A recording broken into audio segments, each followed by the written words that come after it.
Hello my dear students, बात करते हैं एक न्यू कॉन्सेप्ट की which is force between two parallel current carrying infinite wires. तो भी दो वायर ले लेते हैं हम लोग। दिस इज फर्स्ट वायर जिसमें I1 एम्पियर की करंट फ्लो हो रही है and this is the second wire जिसमें I2 एम्पियर की करंट फ्लो हो रही है। तो जब दो वायर हम लोग पास पास रखते हैं तो हम लोग इनमें एक अजब सी प्रॉपर्टी देखते हैं, और वो प्रॉपर्टी क्या होती है कि अगर करंट सेम डायरेक्शन में फ्लो हो रहा हो तो ये दोनों एक दूसरे को अट्रैक्ट करते हैं, और अगर करंट अपोजिट डायरेक्शन में हो तो ये एक दूसरे को रिपल करते हैं।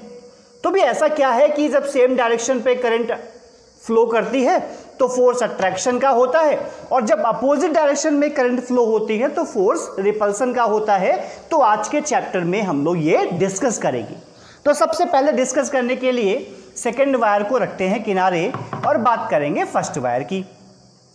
तो देखिए, जब किसी भी वायर में करंट फ्लो करेगा तो क्या होता है, जब भी किसी वायर में करंट फ्लो करेगा तो इसके अराउंड एक मैग्नेटिक फील्ड प्रोड्यूस हो जाएगा, और इस मैग्नेटिक फील्ड की डायरेक्शन अगर आप फाइंड करेंगे तो आप वायर को कुछ इस टाइप से पकड़ेंगे and thumb will show the direction of current. आप वायर को ऐसे पकड़ेंगे तो फिंगर्स को कर्ल करेंगे अराउंड दिस वायर, तो यहाँ से फिंगर्स इनसाइड होंगी, दैट मीन्स मैग्नेटिक फील्ड अंदर जाती हुई फील होंगी हम लोगों को, और ऐसा लगेगा यहाँ से मैग्नेटिक फील्ड लाइन्स बाहर आ रही हैं। तो यहाँ से मैग्नेटिक फील्ड लाइन्स अंदर जाएंगी और यहाँ से मैग्नेटिक फील्ड लाइन्स बाहर आएंगी, और इस टाइप से एक मैग्नेटिक फील्ड प्रोड्यूस हो जाएगा अराउंड दिस वायर। तो इस वायर के अराउंड एक मैग्नेटिक फील्ड प्रोड्यूस हो जाएगा। तो मैग्नेटिक फील्ड आपने देखा कि मैग्नेटिक फील्ड लाइन्स इधर से अंदर जाती हुई दिखेंगी और इधर से मैग्नेटिक फील्ड लाइन्स बाहर आएंगी। दैट मीन्स इसके अराउंड यहां पर मैग्नेटिक फील्ड इनसाइड हो जाएगा और यहां मैग्नेटिक फील्ड आउटसाइड हो जाएगा। तो समझ में आया, इस वायर के अराउंड एक मैग्नेटिक फील्ड प्रोड्यूस हो जाएगा, और मैग्नेटिक फील्ड की डायरेक्शन फाइंड कर सकते हैं आप इस तरह से कि यहां से मैग्नेटिक फील्ड अंदर जाएंगी, एंटर करेंगी, और यहां से मैग्नेटिक फील्ड लाइंस बाहर आएंगी। तो समझ में आ गया आपको। अगर इससे r डिस्टेंस पर एक पॉइंट है P, और इस पॉइंट पर हम लोगों को मैग्नेटिक फील्ड की डायरेक्शन तो मालूम चल गई, मैग्नेटिक फील्ड की डायरेक्शन होगी इनसाइड, लेकिन अगर आप मैग्नीट्यूड फाइंड करें कि इससे r डिस्टेंस पर एक पॉइंट P है, यहां पर मैग्नीट्यूड क्या होगा मैग्नेटिक फील्ड का। तो मैग्नीट्यूड हम लोगों ने सॉल्व किया था, बायो-सेवर्ट्स लॉ से हम लोगों ने सॉल्व किया था, हम लोगों ने एम्पियर्स लॉ से सॉल्व किया था, और उसकी वैल्यू थी B equal to mu nought I upon 2 pi r। That means magnetic field at a distance r from point P from a infinite current carrying straight conductor. तो magnetic field की value थी B equal to mu nought I upon 2 pi r। तो भी क्या होगा कि इस वाले वायर की वजह से P पर मैग्नेटिक फील्ड होगा, और कितने का होगा, ये होगा B equal to mu not I1 upon 2 pi r, क्योंकि इसमें करंट कितने की फ्लो हो रही, करंट फ्लो हो रही I1 की। समझ में आया आपको। अब क्या किया, दूसरा वायर उठाया और इस पॉइंट P पर रख दिया। ऐसा रखा कि इसकी डिस्टेंस हमेशा कितनी दूर पे है, r डिस्टेंस पर है। तो पैरेलल वायर हैं और इनके बीच की डिस्टेंस कितनी है, r है। अब क्या हुआ, अब देखिए जो दूसरा वायर है वो रखा हुआ है मैग्नेटिक फील्ड में। किसकी मैग्नेटिक फील्ड में, पहले वाले वायर की मैग्नेटिक फील्ड में। अभी यहाँ पर आप ध्यान से देखो तो दूसरा वाला वायर रखा हुआ है मैग्नेटिक फील्ड में, और वो भी मैग्नेटिक फील्ड किसने प्रोड्यूस की, पहले वाले वायर ने प्रोड्यूस की। तो दूसरा वाला वायर यहाँ पर रखा हुआ है एक मैग्नेटिक फील्ड में, और हम लोगों ने ऑलरेडी पढ़ रखा है कि जब भी चार्ज मूव करता है इन अ मैग्नेटिक फील्ड तो उस पर एक फोर्स लगता है, और वो फोर्स कितना लगता है, वो फोर्स लगता है F equal to Q V cross B। That means moving charge in a magnetic field produces a force. तो जब भी कोई चार्ज मूव करता है मैग्नेटिक फील्ड पर तो उस पर एक फोर्स लगता है, और फोर्स क्या होता है, F equal to Q V cross B। अगर हम लोग मैग्नीट्यूड लिखें तो मैग्नीट्यूड हो जाएगा F equal to Q V B sine theta, क्योंकि V क्रॉस B की वैल्यू हो जाएगी V B साइन थीटा। तो यहाँ पर फोर्स का मैग्नीट्यूड हो जाएगा F equal to Q V B sine theta. मतलब क्या समझे, मतलब ये समझे कि दूसरा वाला वायर एक मैग्नेटिक फील्ड में रखा है, और हमें पता है कि जब भी चार्ज मूव करता है तो चार्ज मूव करेगा मैग्नेटिक फील्ड पर तो उस पर एक फोर्स लगेगा, और यहां पर चार्ज मूव कर रहा है। भाई करंट फ्लो करे, करंट फ्लो क्या होता है, मूविंग चार्ज को तो करंट फ्लो बोलते हैं ना। तो करंट फ्लो हो रहा है, दैट मीन्स चार्ज मूव कर रहा है, और जब भी चार्ज मूव करेगा तो उस पर एक फोर्स लगेगा अगर वो किसी मैग्नेटिक फील्ड में मूव कर रहा है। तो यहां पर एक करंट फ्लो हो रही है I एम्पियर की, I2 एम्पियर की, और ये रखा है एक दूसरे वाले वायर के मैग्नेटिक फील्ड में, तो इस पर एक लगेगा फोर्स और उसकी डायरेक्शन हम लोग फाइंड कर सकते हैं। तो चलिए इस कॉन्सेप्ट को अब देखते हैं पेपर पे और दोनों वायर्स को करते हैं किनारे और समझते हैं हम लोग आज के कॉन्सेप्ट को, that means force between two parallel current carrying infinite wires. Let us take these are two infinite current carrying conductor wires और इनके बीच की डिस्टेंस है स्मॉल r। इनके बीच की डिस्टेंस कितनी है? Small r। और इसमें करंट फ्लो हो रही है I1 एम्पियर की और करंट इसमें है I2 एम्पियर की, और करंट सपोज इसमें फ्लो कर रही है सेम डायरेक्शन पे। तो भी देखेंगे कि इन दोनों के बीच में फोर्स क्या लगता है, अट्रैक्शन का लगता है, रिपल्सन का लगता है और क्यों लगता है। तो लेटेस्ट ये गिवन है, गिवन क्या है? दोनों वायर्स में करंट फ्लो हो रही है I1 और I2 एम्पियर की respectively, and the distance between both wires is R। Suppose this wire is X and this wire is Y। तो भी देखिए अगर वायर X में करंट फ्लो हो रही है I1 एम्पियर की, तो आपको पता है इसके अराउंड एक मैग्नेटिक फील्ड प्रोड्यूस हो जाएगा, और इसके अराउंड जब मैग्नेटिक फील्ड प्रोड्यूस हो जाएगा तो दूसरा वाला वायर रखा है इसके मैग्नेटिक फील्ड पर, तो उस पर एक फोर्स लगेगा। तो चलिए पहले दूसरे वाले वायर को हटा देते हैं, इसको उठा के रख दिया किनारे, और इससे R डिस्टेंस पर एक पॉइंट P है। अब पहले वाले वायर से R डिस्टेंस पर एक पॉइंट P है, इस पर मैग्नेटिक फील्ड की वैल्यू क्या हो जाएगी? मैग्नेटिक फील्ड की वैल्यू हो जाएगी magnetic field at P due to wire X। अभी X वायर की वजह से, पहले वाले वायर की वजह से इससे R डिस्टेंस पर जो पॉइंट P है, इस पर मैग्नेटिक फील्ड की वैल्यू हो जाएगी, हम लोगों ने बायो-सेवर्ट्स लॉ और एम्पियर्स लॉ में पढ़ा है, that is mu naught I1 upon 2 pi R। तो यहां पर जो मैग्नेटिक फील्ड हो जाएगी किस वायर की वजह से? पहले वायर की वजह से। तो B1 की वैल्यू अपन लोगों ने रख दी, and the B1 will be equal to mu not I1 upon 2 pi R। अब भैया दूसरे वाले वायर को, अब डायरेक्शन देख लो, इसकी डायरेक्शन क्या हो जाएगी? इस वायर को ऐसे पकड़ेंगे, कर्ल करेंगे तो यहाँ से मैग्नेटिक फील्ड की डायरेक्शन क्या हो जाएगी?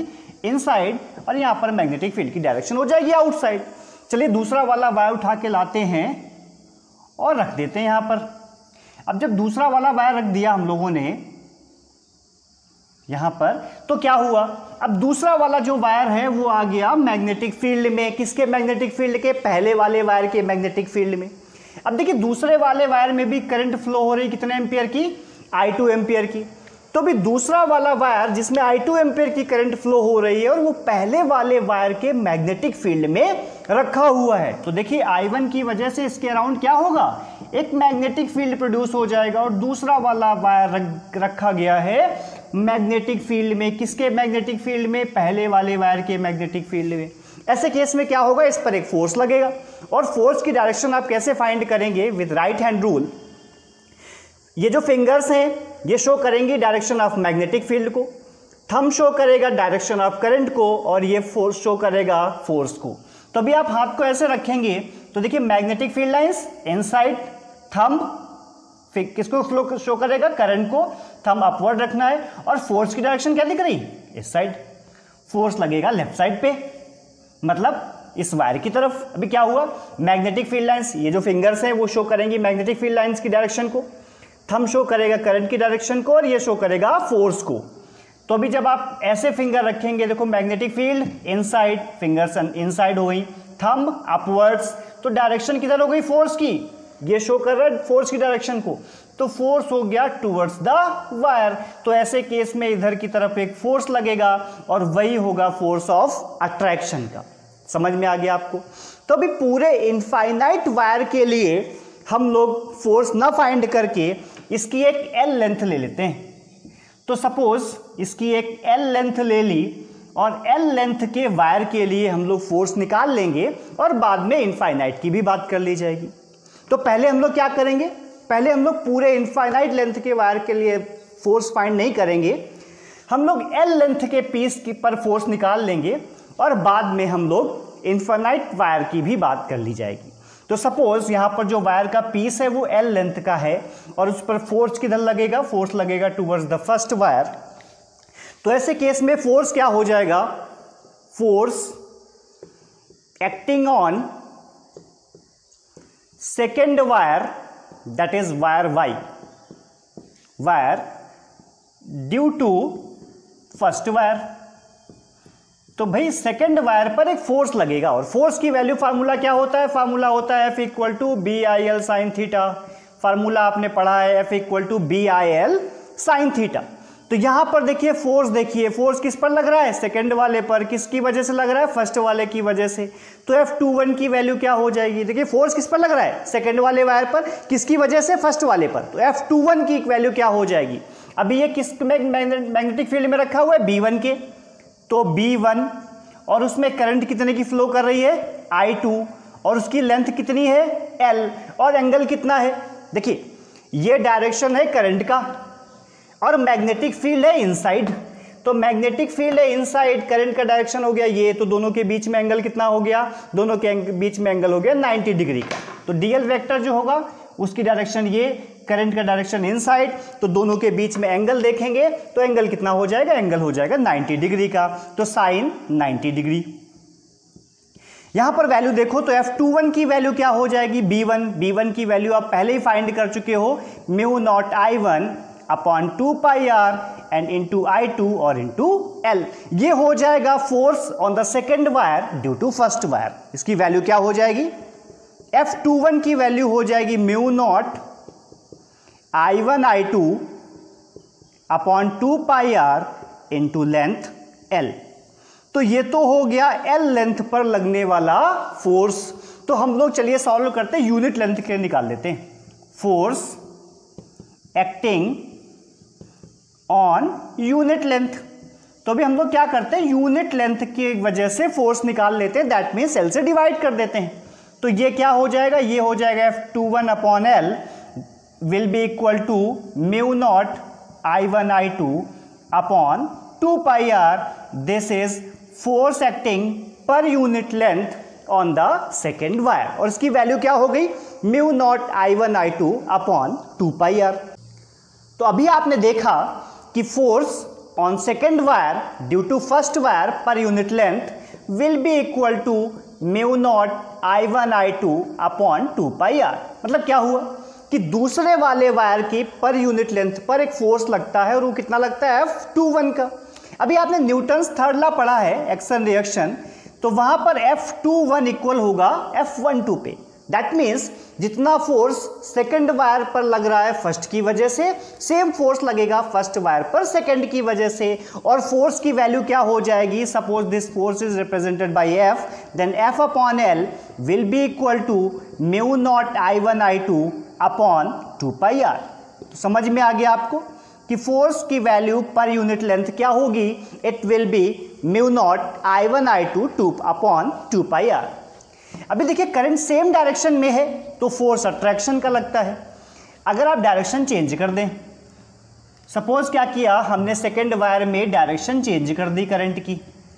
अभी इस केस में क्या होगा, यहां पर करंट फ्लो हो रहा है I2 का, तो देखिए I1 के अराउंड मैग्नेटिक फील्ड होगा और इधर देखेंगे तो मैग्नेटिक फील्ड होगा इनसाइड और इधर मैग्नेटिक फील्ड होगा आउटसाइड। तो भी जब दूसरे वायर पे फोर्स की डायरेक्शन देखेंगे आप, तो मैग्नेटिक फील्ड किधर होगा, इनसाइड, थंब किधर होगा, डाउनवर्ड्स। आप कैसे यूज करेंगे हैंड का, आप ऐसे यूज करेंगे, देखो fingers inside, thumb downwards. Force किधर लग रहा है, इससे क्या कर रहा है, ये पहले वाले वायर से रिपल कर रहा है, इससे बाहर की तरफ लग रहा है, आउटवर्ड्स लग रहा है। तो अभी क्या है, ऐसे फोर्स कौन सा लग रहा है, रिपल्सन का। तो इस वाले वायर की वजह से इस पर एक रिपल्सन का फोर्स लग रहा है। तो अगर करंट की डायरेक्शन सेम होगी, दोनों वायर्स में सेम डायरेक्शन पे करंट फ्लो करेंगे, तो इसमें फोर्स लगेगा अट्रैक्शन का, और अगर अपोजिट डायरेक्शन में करंट फ्लो होगी तो फोर्स लगेगा रिपल्सन का। तो आपको समझ में आ गया।